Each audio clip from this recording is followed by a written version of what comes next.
ನಾನು ಈಗಾಗಲೇ ಹಿಂದೆ ಹೇಳ್ದಂಗೆ ಜನರ ಸಮಸ್ಯೆ ಆಲಿಸಲು ಒಂದು ಹೊಸ ಇಲಾಖೆಯನ್ನು ಪ್ರಾರಂಭ ಮಾಡ್ತಾ ಇದ್ದೇವೆ. ಒಬ್ಬ ಮಂತ್ರಿಗೆ ಆ ಇಲಾಖೆಯ ಜವಾಬ್ದಾರಿಯನ್ನು ಕೂಡ ವಹಿಸ್ತಾ ಇದ್ದೇನೆ. ಅದು ಪ್ರಜಾಸೇವೆ ಇಲಾಖೆ ಅಂತೇಳಿ ಅದಕ್ಕೆ ಕರೀತಾ ಇದ್ದೇವೆ. ಯಾರದೇ ಗ್ರೀವೆನ್ಸಸ್ ಇರಲಿ, ಜನರ ಸಮಸ್ಯೆ ಇರಲಿ,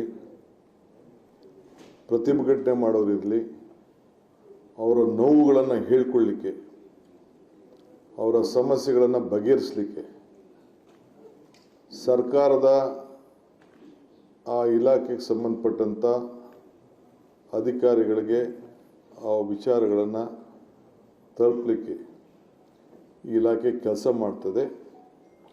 ಇಲಾಖೆಗೆ ಸೂಕ್ತವಾದಂಥ ಅಧಿಕಾರಿಗಳು ಕೂಡ, ಒಬ್ಬ IAS ಅಧಿಕಾರಿ ಕೂಡ ಇದಕ್ಕೆ ಅವರಿಗೆ ಸೆಕ್ರೆಟರಿಯಾಗಿ ನೇಮಕವನ್ನು ನಾವು ಮಾಡ್ತಾ ಇದ್ದೇವೆ. ಈ ತೀರ್ಮಾನವನ್ನು ಇವತ್ತು ನಾವು ತೆಗೆದುಕೊಂಡಿದ್ದೇವೆ.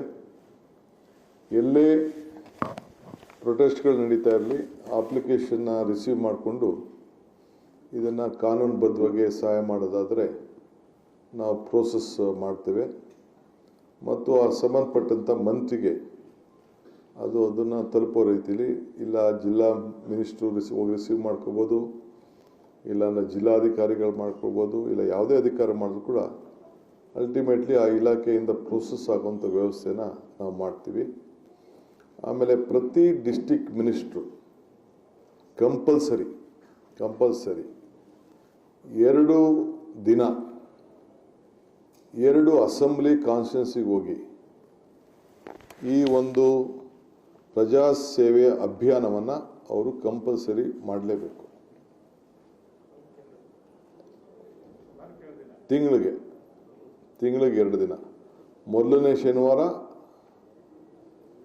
3ನೇ ಶನಿವಾರ, first Saturday of the month R third Saturday of the month. ರಜಾ ಇತ್ತು ಅಂತಂದರೆ ಅದು ಹಿಂದಿನ ದಿನ ಅವರು ಹೋಗ್ತಾರೆ. ಅಕಸ್ಮಾತ್ ಏನಾದ್ರು